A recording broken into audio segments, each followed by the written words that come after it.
میں آپ سے اجازت مانگ رہا ہوں. آپ اجازت نہیں دیں گے تب بھی میں حاصل کر لوں گا. اس صورت میں آپ کو کچھ بھی نہیں ملے گا. مولوی صاحب نے غصے میں اس کو گھر سے نکل جانے کو کہا اور کہا کہ مجھے کچھ نہیں چاہیے اور نہ ہی میں تمہیں اجازت دوں گا. اس وقت تو رام چند چلا گیا، لیکن ان کی بیگم بہت فکر مند ہو گئی.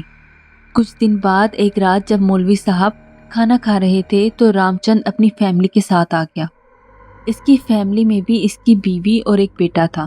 وہ آتے ساتھ ہی مولوی صاحب کے قدموں میں بیٹھ کر اونچی اونچی رونے لگا اور معافی مانگنے لگا. مولوی صاحب نے اسے چپ کرایا، تسلی دی اور اس سے پوچھا کہ کیوں رو رہے ہو. اس نے کہا، مولوی صاحب میں آپ سے معافی مانگتا ہوں کہ میں نے خزانہ حاصل کرنے کے لیے آپ سے سخت لہجے میں بات کی. مولوی صاحب نے کہا، کوئی بات نہیں، میں نے تمہیں پہلے ہی معاف کر دیا ہے. رام چند نے کہا، پتہ نہیں آپ میری بات کا یقین کریں یا نہ کریں، مگر مجھے 3 دن سے ایک ہی خواب آ رہا ہے کہ کوئی کہتا ہے مولوی صاحب سے معافی مانگو اور مسلمان ہو جاؤ.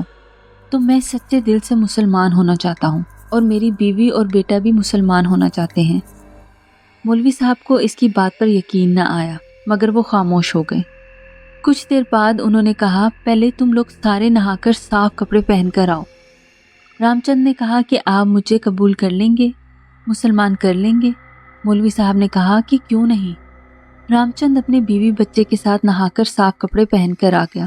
مولوی صاحب اس کو پیش امام کے پاس لے گئے اور ان کے ہاتھوں پر اس نے اور اس کی فیملی نے اسلام قبول کر لیا.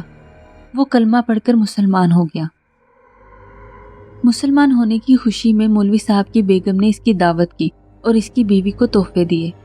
پھر وہ اکثر مولوی صاحب کے گھر آتا تھا اور اس کی فیملی بھی مولوی صاحب کی فیملی سے ملتی جلتی تھی. مولوی صاحب اور ان کی بیگم ان کے گھر والوں کو اسلامی رسم و رواج، اسلام اور دین کی باتیں سکھانے لگی. وہ خاموشی سے ان کا درد سنتا اور وہ اس کو دین کی باتیں سمجھاتے. مگر پتہ نہیں کیوں مولوی صاحب کو کبھی کبھی یہ احساس ہوتا کہ وہ دل سے مسلمان نہیں ہوا. وہ جب اس کو غور سے دیکھتے تو وہ گھبرا کر نظریں چرا لیتا. چند دنوں بعد وہ پھر ان کے قدموں میں بیٹھا رو رہا تھا کہ میرے خاندان والے ہم سے بہت برا سلوک کر رہے ہیں. انہوں نے ہم سے میل جول ختم کر دیا ہے، مجھے طعنے دیتے ہیں. میں چاہتا ہوں کہ میں اپنی رہائش آپ کے قریب کر لوں، میں آپ کے قریب رہنا چاہتا ہوں.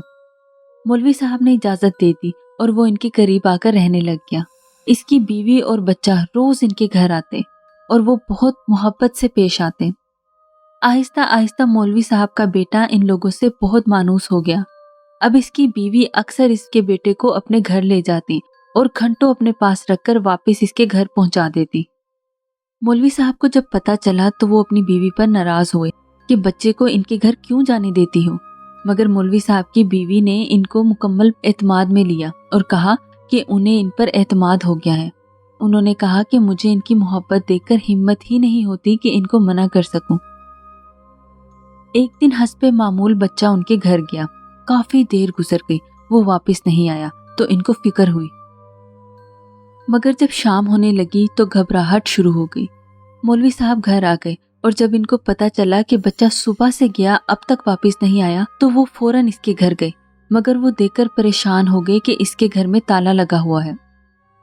پوچھنے پر پتہ چلا کہ وہ تو اپنے گاؤں کل ہی واپس چلا گیا ہے. رات ہونے لگی تھی. مولوی صاحب گھر آ کر جائے نماز بچھا کر بیٹھ گئے اور کافی دیر پڑھنے میں مشغول رہے. پھر اچانک جائے نماز سے اٹھ کر بیوی سے بولے کہ میں ابھی آتا ہوں. مولوی صاحب گھر سے باہر نکل گئے اور بڑی تیزی سے قریبی قبرستان چلے گئے جس کی نشاندہی ان کو استخارے کے ذریعے ہوئی تھی. وہاں جا کر انہوں نے دیکھا کہ ان کا بچہ ایک درخت سے ٹیک لگائے اطمینان سے کھڑا ہے. سر کے بال منڈے ہوئے ہیں، ماتھے پر تلک لگی ہے اور جسم پر لمبا پیلے رنگ کا لباس ہے.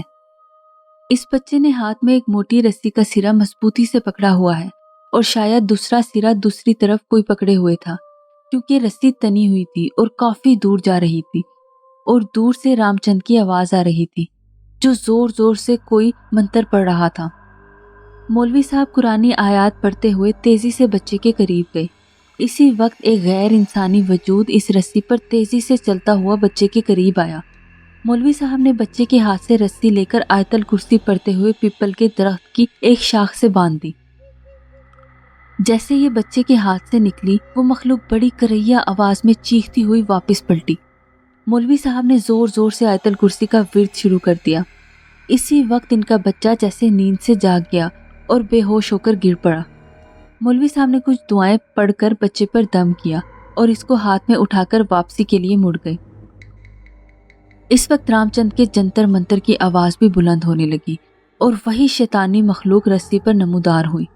رسی کے سرے تک آئی اور بچے کو نہ پا کر پھر تیزی سے پلٹ گئی۔ جب تک مولوی صاحب قبرستان سے نکل گئے تھے تبھی انہوں نے ایک دل کو چیرنے والی چیخ سنی اور چٹاخ سے کسی کو تمانچے پڑنے کی آواز سنائی دی۔ مولوی صاحب جلدی جلدی گھر آئے، دوبارہ تازہ وضو کر کے جائے نماز پر کوئی ورد کرنے لگے اور بچے کو بیوی کو دیا کہ اس کو غسل کرا دو۔ ورد مکمل کر کے انہوں نے پانی پر دم کیا اور بچے کے جسم پر چھینٹے مارنے لگے۔ بچے کو ہوش آ گیا۔ انہوں نے دوسرا تعویذ لکھ کر اس کے گلے میں ڈالا اور دعا پڑھ کر حصار کھینچ دیا۔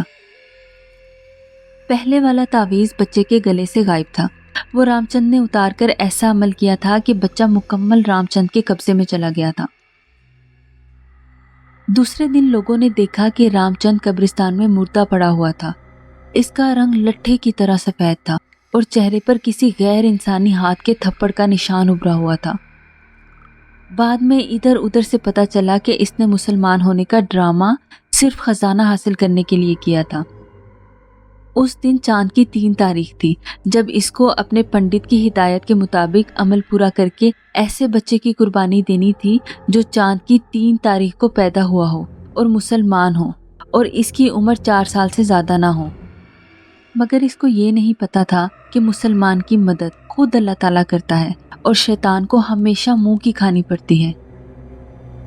یہ مولوی صاحب کے قرآنی اعمال اور وظائف تھے جن کی برکت سے رام چند کا عمل الٹا ہو گیا تھا اور وہ اپنی جان سے ہاتھ دھو بیٹھا تھا۔ بعد میں مولوی صاحب نے بتایا کہ ان کو پہلے دن سے ہی رام چند پر یقین نہیں تھا، مگر چونکہ اس نے کلمہ پڑھ لیا تھا اس لیے اس کو آزمانے میں حرج نہیں تھا اور مجھے پتا تھا کہ بہت جلد حقیقت آشکار ہو جائے گی۔ ایسی ہی دلچسپ کہانیاں سننے کے لیے ہانٹڈ سینٹر کو سبسکرائب کیجیے۔